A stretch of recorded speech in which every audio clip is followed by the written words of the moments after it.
I'm your host, Kurt Sandvig, and welcome to Paranormal Almanac.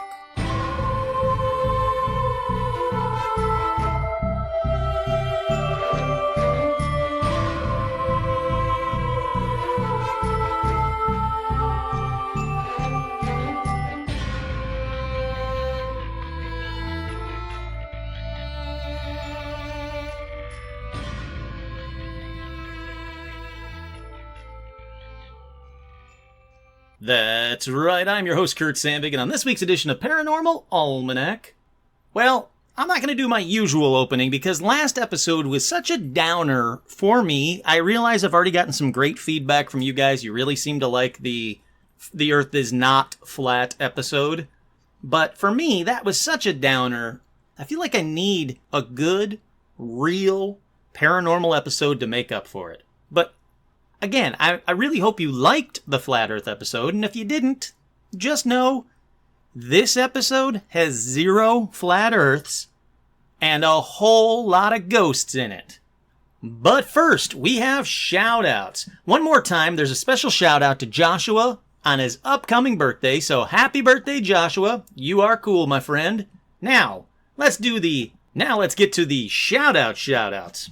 Shout-outs to Vincente, Veronica, Troy, Travis, Amber, Amy, Angie, Autumn, Seth, Carolyn, Chuck, Dan, Daniel, David, Dill, Edgar, Aaron, Fabian, Harley, Heidi, J. Mark, Jade, Jeff T, Jenny, Jim, Joe, Joshua, Juliana, Kenny, Kira, Kyle, Lash, Laura Rutho, Lauren, hi Lauren, Lawrence, Maggie, hey Maggie, Michaela, Manning, Martin, Matt, Megan, Melissa, Nanashi, Nick, Pablo, Rosa, Sarah, Shelley, Suzanne, Tosh, and Todd, Jamie, and Elijah Hendrickson. Again, this show would not be made without the people I just named.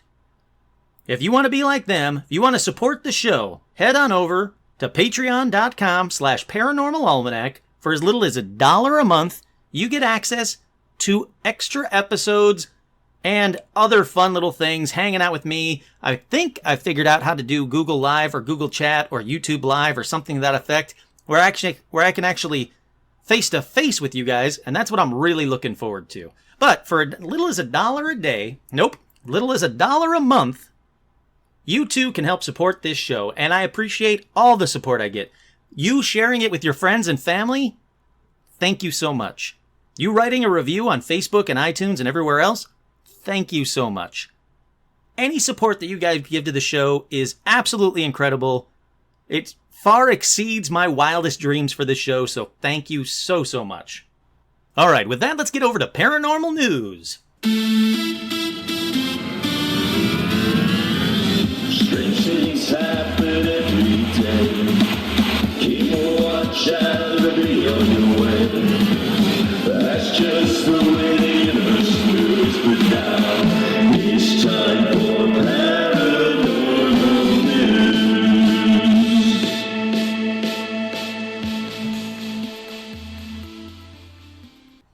We actually have quite a few stories for this week's paranormal news.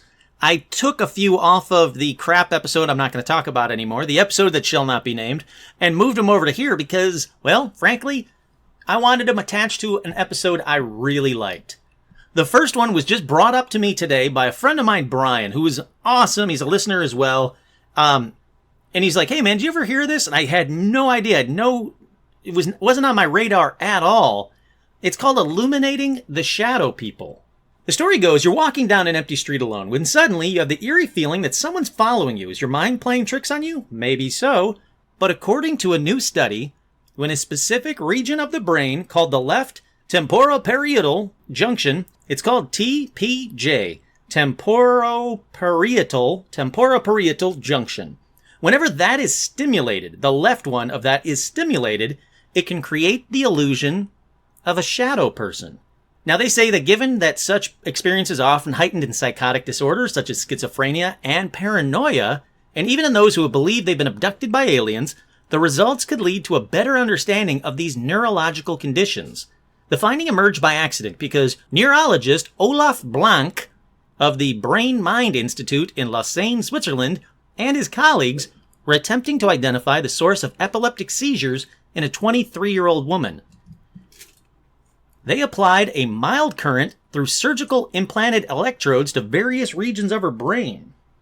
Not much happened until the researchers stimulated the woman's left TPJ, located roughly above the left ear. Now suddenly she reported the feeling of the presence of a mystery person behind her, a motionless and speechless shadow that imitated her body postures and actions. Quote unquote, he lay beneath her when she lay down, sat behind her when she sat down, and attempted to take a test card from her when she tried to participate in a language exercise. So it's an interesting step into the shadow person phenomena, and it might shed light on how the brain perceives itself. So the brain uses sensory information such as visual and other clues which indicate the position of the body parts relative to each other and everything else. Now the TPJ is known to put some of these cues together. When this function is disrupted, the brain perceives two bodies instead of one, and mistakes that second for that of a stranger. Now again, this is just a preliminary possibility into shadow people, because as you know, when someone sees a shadow person, they aren't mimicking them. They aren't right behind them. They aren't laying below them or sitting behind them. They aren't mimicking everything that person's doing. They're their own independent entity. But I like that they're using science to look at the possibilities of paranormal things like alien abductions and shadow people. I think it's really interesting. I hope that there's more that'll come out later on, and they figure out what the hell's going on in the brain.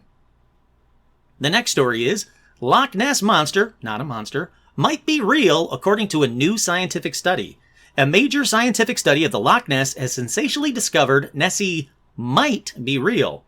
Experts traveled the length of the famous loch on research vessel Deep Scan, taking water samples from 3 different depths. The scientists collected DNA left by all creatures from their skin, scales, feathers, furs, and feces. I actually talked about this scientific study, whatever you want to call it, on a previous Paranormal Almanac Paranormal News.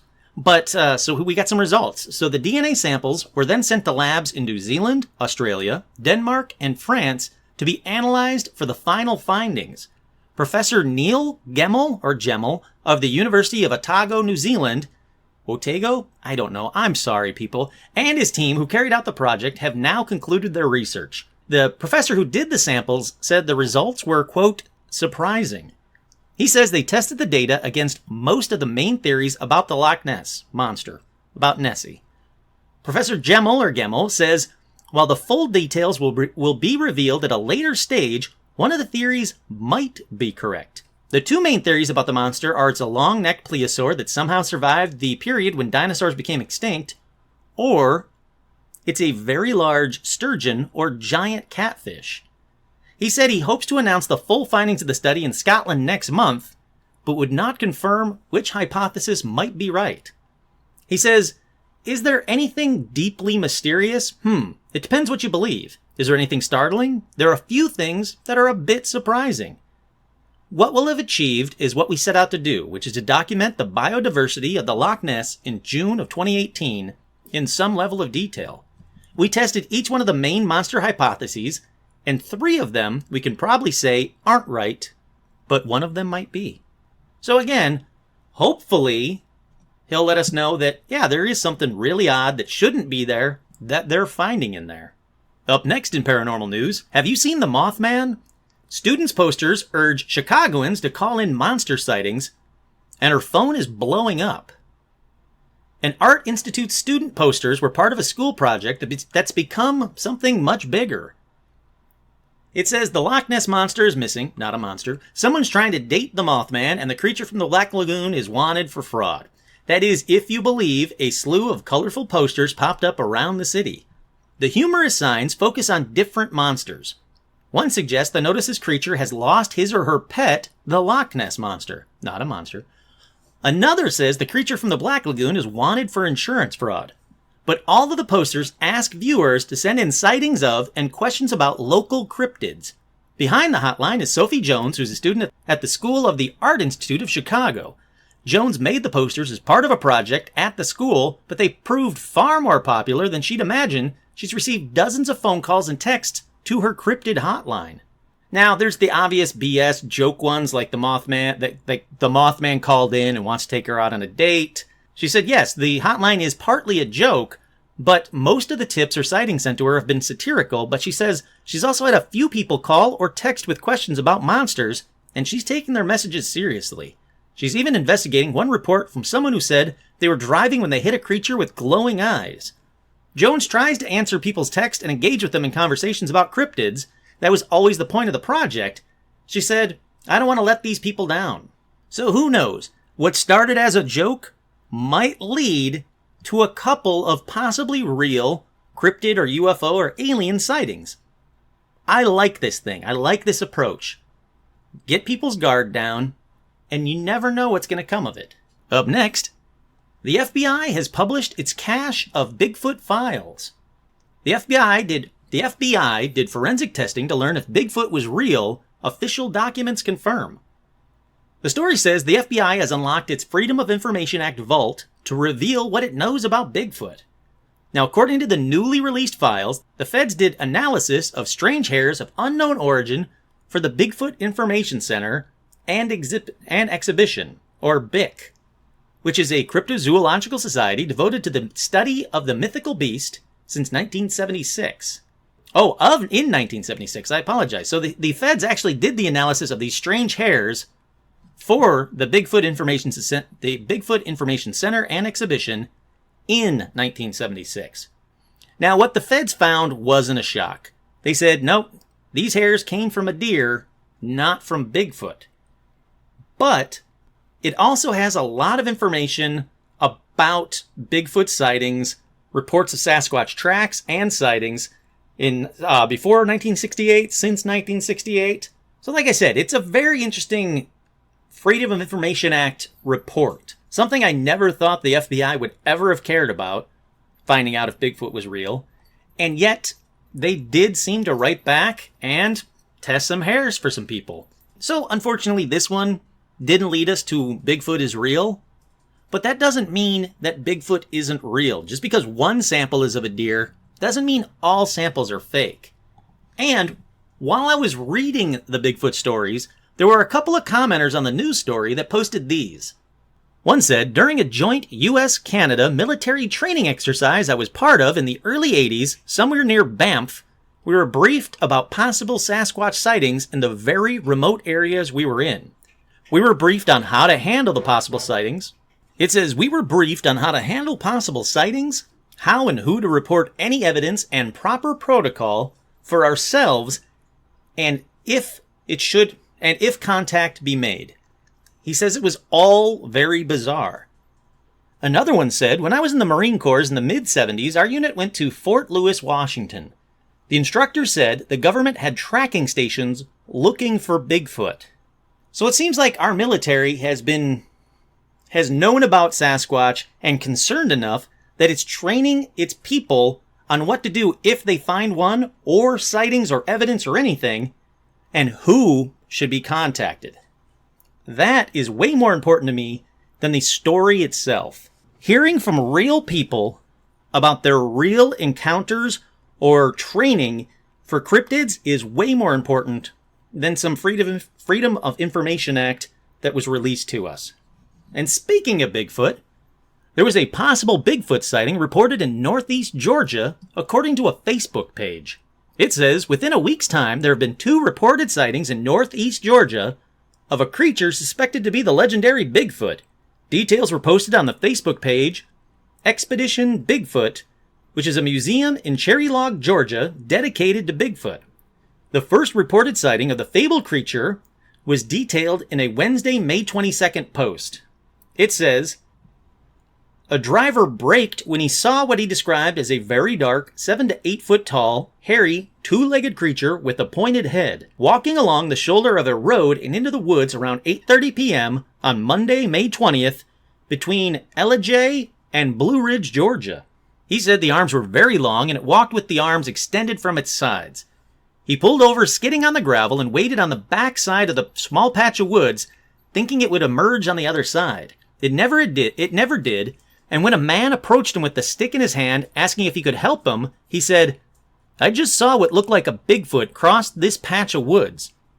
The stranger just smiled and said, "I believe you," and walked away. They also have a couple of descriptions of the Bigfoot, a fairly detailed drawing of the face. It's actually really neat. I'll make sure I put that up on the Facebook page. The page gave an update on Memorial Day, writing a man who saw the post of the original sighting called to say he saw a black/gray one in Rabun County near Clayton on his way to work. He says it was walking through a field early a.m. and knelt down at a branch where there are trout present. At this point, he was at his closest to the creature, which was about 50 feet. When the witness moved, he exited his truck to get a better view. The creature saw him and walked back to the woods. This gentleman, like so many others, was never a believer. Thank you for the call, sir. So again, 2 sightings real close together, both geographically and in space and time. So something's going on in Georgia, and it might just be a Bigfoot. So again, if you listen to this, you live in Northeast Georgia, please go out, try and find Bigfoot, and as always, don't fucking shoot Bigfoot. All right, with that, let's close up paranormal news. Let's get right into this story. So again, I asked you 2 things about last week's episode, or this week's other episode. 1, don't at me about it. It's done. It's over. It's not real. And 2, let's forget all about that flat earth junk for this episode. Let's get back to the real mysteries, real things that need to be proved. That, plus I'm feeling a little homesick, so let's give Detroit some love while we do it. Now I gotta say, Detroit is not just a cool town on the verge of recovery, but it's a historical place with some amazing old buildings and some crazy haunted locations. And before someone who's listening to this corrects me, yes, these aren't all from Detroit. But Detroit haunted locations sounded way better to me than Michigan haunted locations, so I'm sticking with Detroit haunted locations. Let's jump right in, because it's a long list, and I want to make sure that you guys hear them all. The first one is the Detroit Public Library. Now, for some reason, a lot of libraries tend to be haunted. And I don't know why. Does it have anything to do with people's love for books and how connected you feel to certain literature? I don't know. Is it because there's so many people in there and it's a warm, comforting place? Like when you go to a library, if you're a book lover and you go to a library, there's something about the smell of the library, the smell of the books, the old books, the feel of old books. Finding a new book and getting it for free, basically, and going home and just getting lost in it, maybe that connects with someone on such a molecular level that when they pass away, they go back to a happy place, which for a lot of people are libraries. Now again, I don't know, but the Detroit Library has had its share of paranormal experiences. There have been reports of books flying off shelves, and if this sounds familiar, it's because it's just like Ghostbusters. People have also told stories about books rearranging themselves after closing.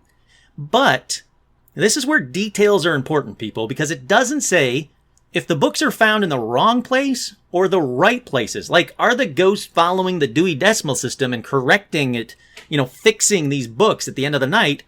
Or is it just a prankster kind of spirit that's moving books around left and right and leaving them where they know they didn't leave them the night before? I don't know. People have also heard disembodied voices in the library during the day and at night. Now again, no information. Are the ghosts being loud and being told to be shushed? Are the ghosts shushing people? What are the disembodied voices? What are they saying? These are details I want to know. Now I can tell you, it's a beautiful old building that's worth going to, haunted or not. Now this next one on this list I am very familiar with because I used to spend a lot of time in it. I went to college at Wayne State University right there in Detroit. Now, I would never skip classes. Okay, Mom? So you know what? You don't even have to listen to the rest of this episode. Thank my mom so much for tuning into this podcast. I don't know who taught you how to use a podcast, but I'm really mad at them because this podcast is not for you. Okay, now that my mom is not listening anymore, I would often skip classes, and between classes, I would head over to the Detroit Institute of Art. It was just a beautiful building. And I mean, architecturally, and what they had inside the building.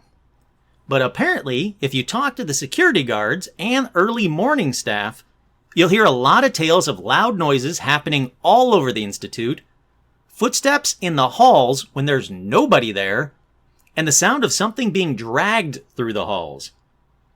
There's a ton of activity in one particular area, the African Art Gallery. Now, it's specifically a statue nicknamed the Nail Figure. The wooden statue is completely impaled with sharp nails, and according to eyewitnesses, it's been known to move. According to some eyewitnesses, it's been known to dance. Now, I don't know this actual thing. It wasn't there as far as I remember from when I was there 20-something years ago. But they had a lot of amazing old art. And again, just like with books, if you're pouring your heart and soul into this art that you're making, to me anyway, it stands to reason that that's what you're going to be connected to when you move on from this earth. Now, I have a personal, maybe paranormal story about the next location. It's the Bonstell Theater in Detroit. Now, again, since I was in the theater program at Wayne State University, and the Bonstell Theater was part of Wayne State University, I would have to work the plays at the Bonstell, doing behind-the-scenes stagecraft stuff, moving sets and setting up set pieces and everything. But just for some quick history, the Bonstell Theater was originally called the Temple Beth El, and it was built as a synagogue in 1902. It was then purchased by Jesse Bonstell in the 1920s and became a theater. Jesse Bonstell's ghost is said to still haunt the theater to this day. They said her soul was the theater. Now the theater is her soul. Now these sightings have been going on forever. In fact, that little quote that I just read to you was about her haunting from Detroit Discovery Magazine in 1974. She loved this theater. Now, when I was there, I was told she had an apartment at the top of the theater above the stage. I'm going to say right now, I can't confirm it.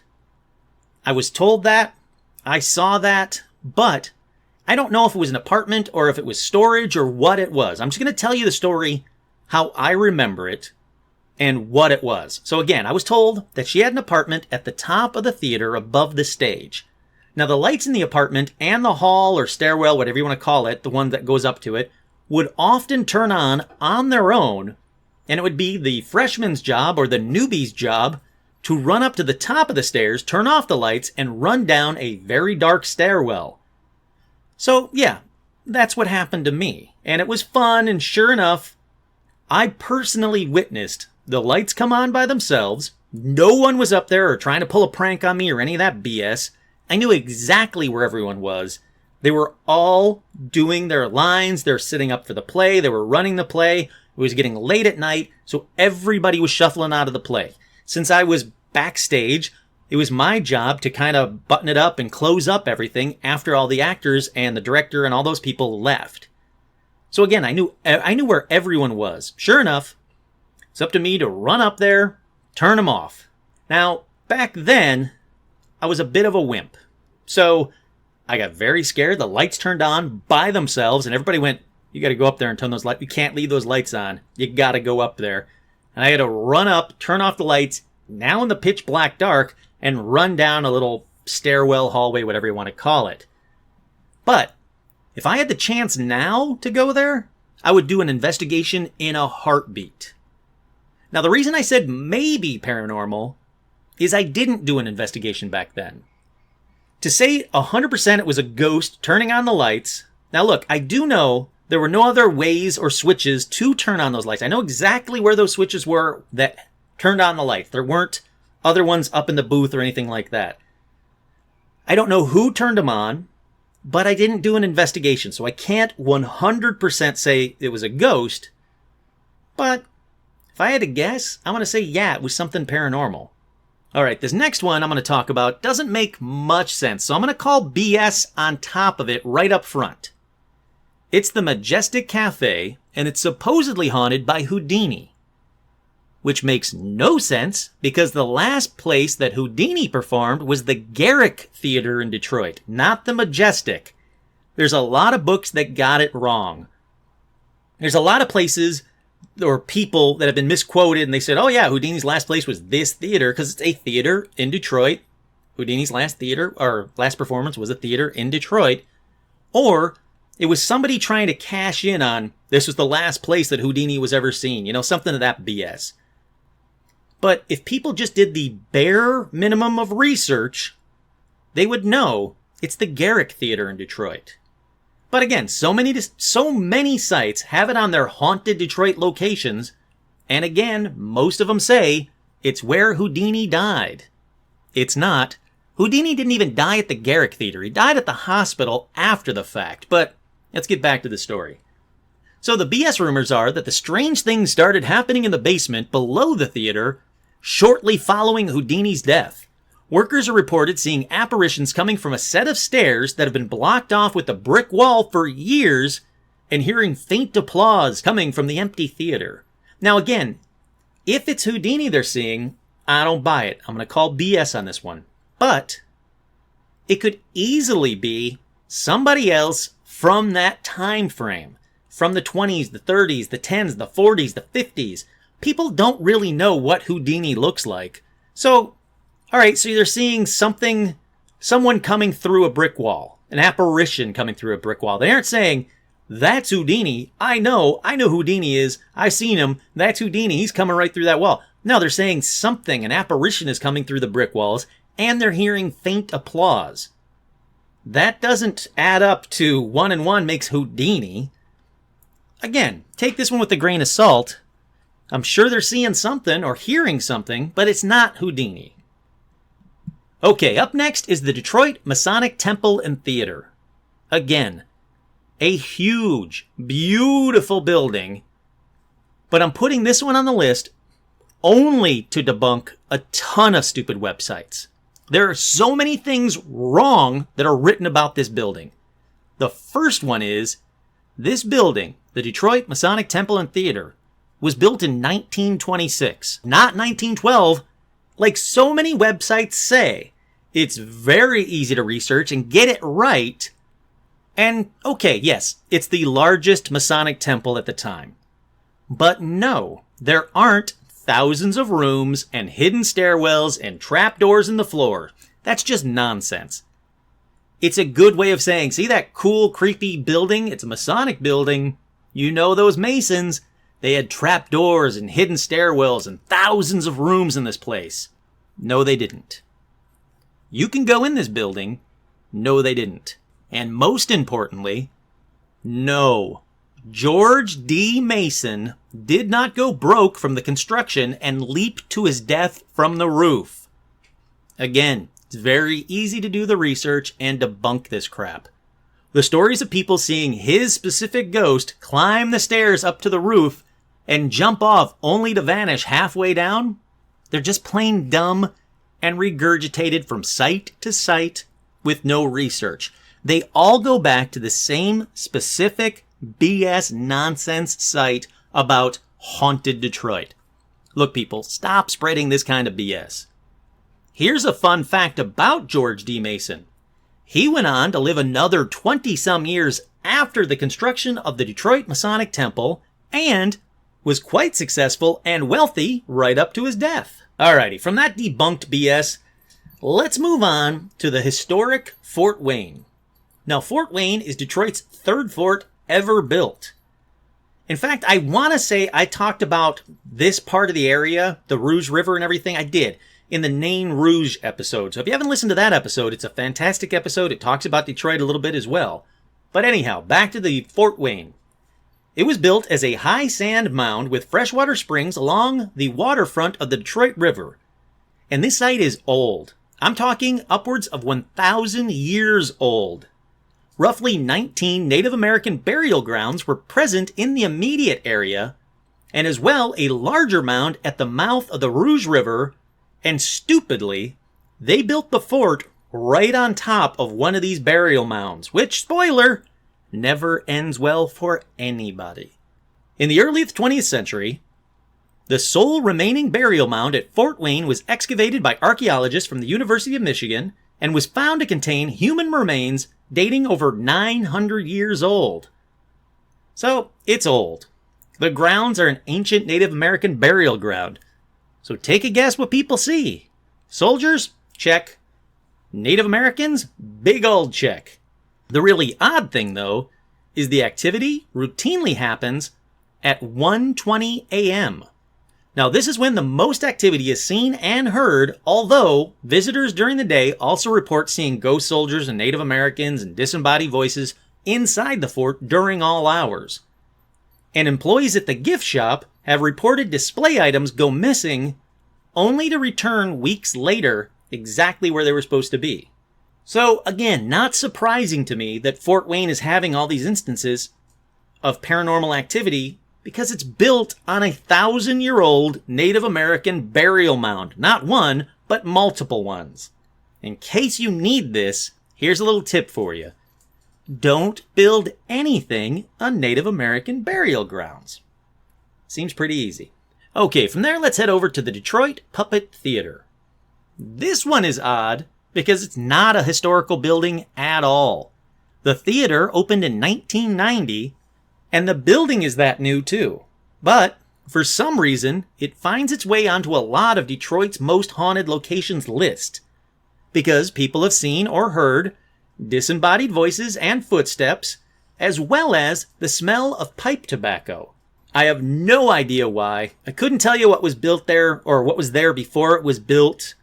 Maybe it's a former owner or a former inhabitant of that area, of that building, of that plot of land, or maybe one of the puppets is vintage and a spirit is attached to the puppet. But again, only a guess on my part. I have nothing to back that up other than a bunch of Scooby-Doo and Goosebumps episodes. And, basically puppets are generally pretty scary anyway, so I'm going to go with Haunted Puppet. I think it's a safe bet, and that's what I'm going with. Next up is an arts village where local artists live and work. But it used to be something a bit more depressing than a arts village where local artists live and work. It was once known as Jackson State Prison. Now, Jackson State Prison was opened in 1838 and ran for almost 100 years. The guards weren't known for treating the prisoners particularly nicely. In fact, torture seemed to be a very common occurrence. Rumor has it that some cells were just renovated to artist studios, and guess what? Those cells are haunted. Those studios are haunted.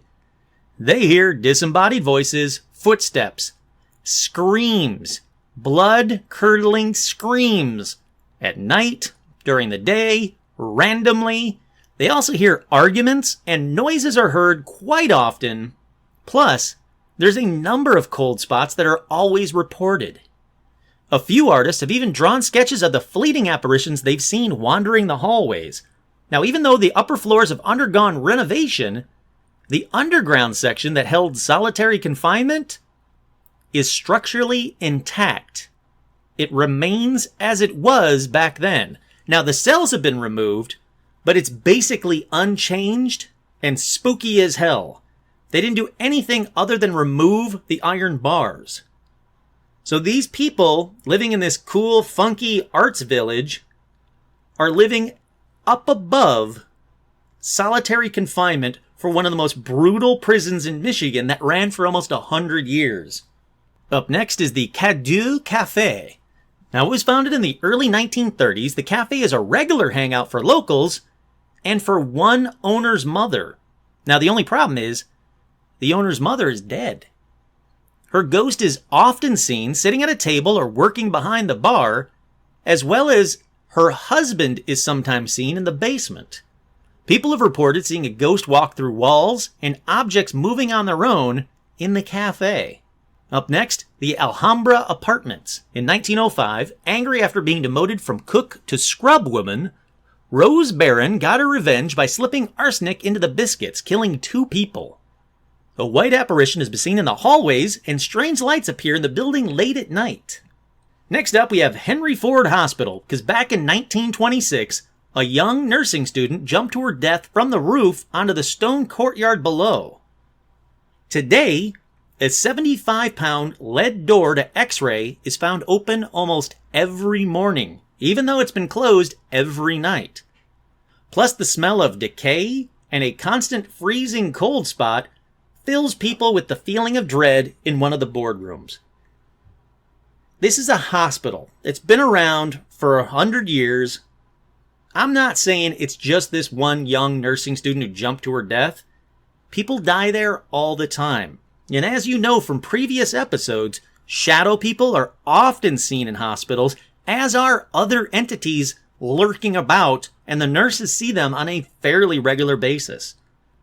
So again, that one doesn't surprise me at all. Next up is the Crocker House Museum. Now, it was built in 1869 in Mount Clemens. It's a nice looking old home, which is now a museum, but there are numerous stories of a shadow figure appearing in the windows and even the doorways, scaring guests touring the museum. Now, for some reason, many sites claim that the home embalming happened here, and many people believe that's why it's haunted. But I don't get the connection to that. They did home embalming in a lot of places. Back in the day, if your parent or grandparent or whoever died in the house, they were usually embalmed and stayed in the house for the viewing and the casket and everything. It was all done in the house. So I don't know if that's really the connection for the shadow people in there. As they say, and I don't know who they is, as they say, ghosts usually haunt places they were connected to, not a place their body was preserved for burials. Now, other activities there include cold spots and footsteps and voices as well. So something's going on in the Crocker House Museum, but I don't know what. Next up is the Henry Ford Estate. The Fairlane Estate was built in 1915, and the estate is 1,300 acres, sitting along the Rouge River. It includes a large limestone house, an electrical power plant on the dammed river, a greenhouse, a boathouse, riding stables, children's playhouse, tree house, extensive landmark gardens. And it's now a museum and very haunted. Windows and doors open and close by themselves and in front of tourists. This is not something like, was that door just open? No, they watch it open and there's nobody behind the door. They see windows open and they can see through the damn window and there's nobody there. Footsteps and apparitions are heard and seen, as well as disembodied voices. Plus, the best one yet on this list. At the Henry Ford Estate, there is a ghostly butler who often appears inside the cars on the grounds. So if you go to the Henry Ford Estate, you park your car, you go through there, you see doors and windows and everything else open, and besides a very beautiful estate that's huge, 1,300 acres. But if you start to walk back to your car and you see a butler inside it, you just saw a ghost butler. Okay, up next is the Tuberculosis Sanatorium. Surprise! A tuberculosis sanatorium, which is very hard to say, by the way. It's also haunted. Because of course it is. Now, neighborhood residents report hearing tortured screams coming from the building late at night, which are the worst kind of screams, really. If you're going to hear screams, you want to hear screams of ecstasy coming from a ghost, not tortured screams. But again, nearby neighbors say they hear tortured screams coming from the building late at night. So, again, let me pause right here and say, if there's an abandoned tuberculosis sanatorium in your neighborhood where you heard tortured screams late at night, move. Just fucking move. Leave your crap, move. Leave your children, doesn't matter. You can make more. Move. Don't live with a tuberculosis sanatorium in your neighborhood. There has to be better houses out there. And if there's not, you don't deserve a house. Burn it down, leave it. Now, people also see shapes in the windows, seemingly watch people on the street, and thuds and loud noises are heard from within it. Sounds like a terrible neighborhood. I don't want to live there. This next one's gotta be good though, right? It's the Eloise Asylum. The Eloise Asylum opened in 1939. It's about 15 miles outside of Detroit in Westland. Now, originally it's a farm and poorhouse. The building expanded to 902 acres and 78 different buildings. An asylum, which is 902 acres and 78 different buildings. Now, this led to the development of the asylum and the hospital. There's even a cemetery on the grounds, and patients were routinely treated with lobotomies and electroshock therapy.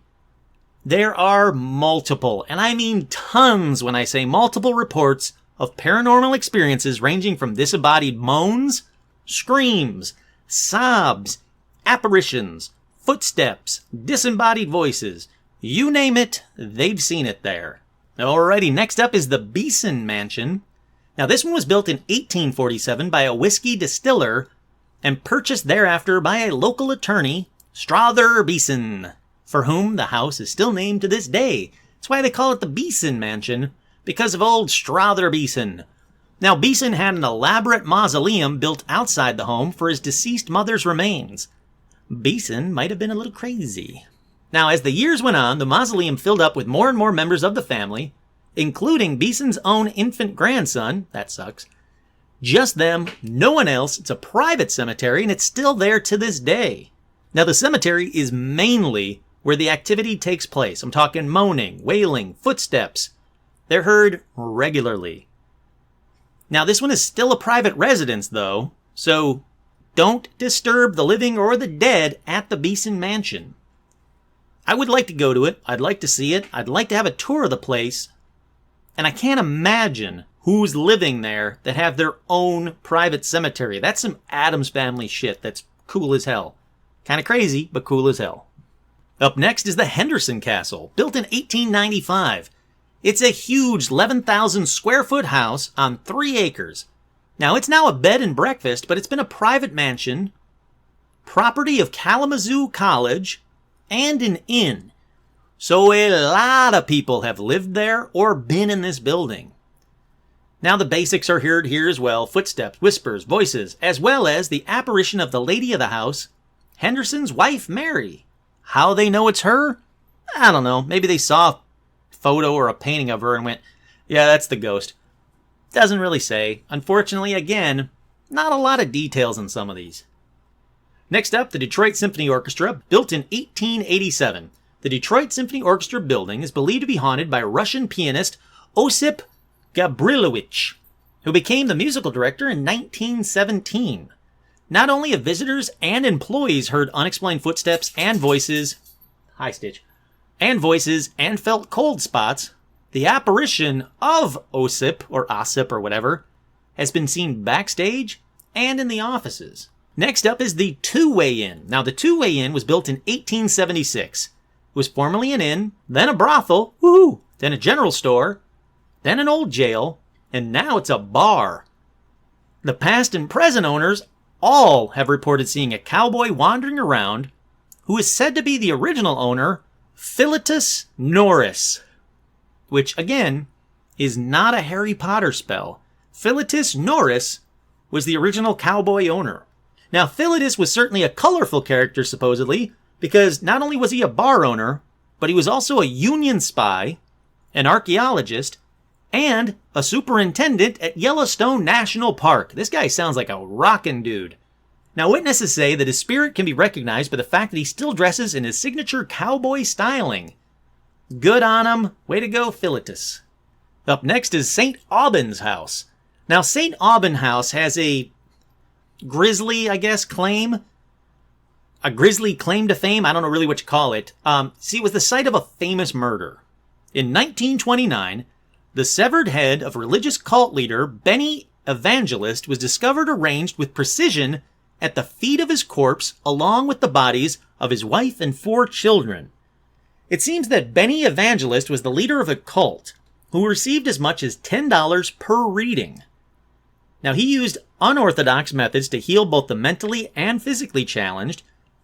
How did he heal them? Well, it ranged from basic prayer to black magic to prescribing his, quote, herbal medicine that he mixed himself. Now, his story goes like this. 2 years after arriving in the United States in 1904, Evangelist, who was again an Italian immigrant, claims to have been receiving messages and visions from God. So he published a 4-volume Bible called The Oldest History of the World Discovered by Occult Scientists. Nope. The Oldest History of the World Discovered by Occult Science. Because that's a normal thing to name a book. In his basement, Evangelist constructed an odd spiritual sanctuary consisting of wax dolls and figures hung by wires from the ceiling depicting, quote, celestial planets. The basement served as the church for Evangelist's sermons, so good luck to whoever went down there. Not surprisingly, he pissed off a bunch of people that paid him to heal them, and surprise, it didn't do shit. He couldn't heal them. Now, his crime was never solved, But the activities today include the apparition of a headless man who has been seen wandering around the upper levels of the house, along with the noises of screams, moans, and cries for help. So here we go. This one, I can clearly get why people say, and you know who we're seeing? We're seeing Benny Evangelist. Because how many decapitated people are wandering around that building at some point through time? So again, you see a decapitated guy in this building, a headless guy in this building, it's a damn good chance you're seeing Benny Evangelist. And that name just sounds fake as fuck, too. Sorry, Benny. Finally, we have the Michigan Bell Telephone Building. This is in Grand Rapids, Michigan. Again, I know it's not Detroit. Relax, cool off. It's still cool, baby. So, the Michigan Bell Telephone Building. This is a fun one, so get ready. There are two ghosts seen here, and they even know their names. It's Warren and Virginia Randall. Because in 1908, Warren met with a, quote, tragic accident and lost his leg in a railroad accident. It was replaced with an artificial wooden one, so things already suck for Warren. This is just the beginning of the story. So Warren, with his one fake leg and one real leg, became strange and paranoid, often accusing his wife of having an affair, having multiple affairs, of having affairs, and he became more and more violent. Local police regularly went to the Randalls' house to break up their fights. Later that year, Warren was even arrested while chasing his wife down an alley with a straight razor. Now, Virginia didn't press charges, but later that summer, she finally left him. So, Warren, bit crazy, one-legged, artificial leg, chasing after her down an alley with a straight razor. Virginia says, nope, screw that. I'm leaving. So from there, let's go to 1910. That's in 2 years, from 1908 when he lost his leg to now, 1910. Warren coaxed Virginia into taking a buggy ride with him. Some say he hoped to convince her to come back with him, but no one really knows for sure. What we do know is they ended up at the Judd White House, not the Judd White House. It's called Judd White, and it's a house. And had one of the last fights there where Warren took off his wooden leg and beat Virginia with it. He knocked her senseless and then proceeded to seal every opening and every crevice of the room with towels. He ripped a gas fixture from the wall. Then when that didn't do the trick fast enough, it said that he took out a straight razor, slashed his throat with it. So again, let's jump ahead 2 weeks later, 2 weeks after that, when the office building next door started to notice a bad smell coming from the Judd White House, which was abandoned.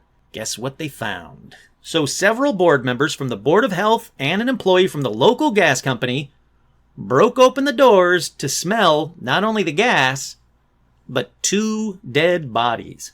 For whatever reason, the Judd White House remained abandoned. Gee, wonder why. And it was eventually bought out by the telephone company, who demolished the building and built the Michigan Bell Telephone Company on the land. So, what do they hear? Well, they hear a very specific argument. They hear Virginia herself screaming and begging for her life. And also, one more thing they hear is the sound of Warren's wooden leg thumping as he walks through the hallways. Also, the sound of something bashing someone to death. In 2013, the building was turned into a homeless shelter because, those people haven't had it bad enough. And guess what? To this day, they hear arguments, Virginia screaming and begging for her life, and a wooden leg thumping through the halls. Well, that about does it for Detroit. Honestly, it's a really lovely place. Would I recommend you living in the former location of the Judd White Michigan Bell Telephone Company house, land, building, whatever you want to call it? No. Sounds like Virginia's still reliving it. Hopefully it's going on in a loop and not she's reliving it all the time. But sounds like Warren and Virginia still live there. Sadly, still together. Everybody should visit Detroit, though. Even if you don't like the paranormal, you should visit Detroit. The cesspool rumors are just that. They're rumors. Detroit had a bad shake. But it's coming back. It's coming back strong. It's got a lot of beautiful houses, a lot of beautiful architecture. If you're into architecture, it's very beautiful. It's a great place to visit, and I think everybody should. It's incredibly nice. So what do you guys think? Did any of these stories sound familiar to you? The reason I'm asking you is I don't know if it's because I did so much research and then this story or this episode kind of just kept getting pushed to the side and pushed to the side and pushed to the side. But I had to go through the list of all of my episodes to make sure I didn't do a Detroit Most Haunted episode before, because that's how familiar it sounded to me. I went, did I do this one? It's not, I'm not even to 100 episodes yet, and I'm already losing, have I done this, have I not? I don't think I have. I hope I haven't. And if I haven't, or if I have, well, I hope you like this one as much as you like the first one. But I really don't think I did. I don't think I actually ever did this episode. I think it was always just been sitting there as my go-to, one day I'm going to get to this episode. And I need to polish it a little bit, which is what I did this week, because of that other episode that shall not be named. But anyhow, what do you guys think? Do you guys have a list of the most haunted locations in your town? Are they real? Are they bullshit? Are you going to send them to me? Because I want to see them. Send me the list of the most haunted locations in your area. Even if it's only like one or two places. Like, I always heard that this library was always haunted. Send them to me. I want to hear about them. If you got a full list, even better. If you got personal stories, even better. Because as always, personal stories trump just about everything for me. I love hearing directly from you guys. What you seen, what you heard, what you felt, everything. Again, I hope you really enjoyed this episode. I hope you liked that other episode this week too. I like to mix it up, which is exactly what I did this week. But to make it up for you, here's that good paranormal one that I was telling you about, and I hope you enjoyed it. Once again, I'm your host, Kurt Sandig, and this has been another special edition of Paranormal Almanac.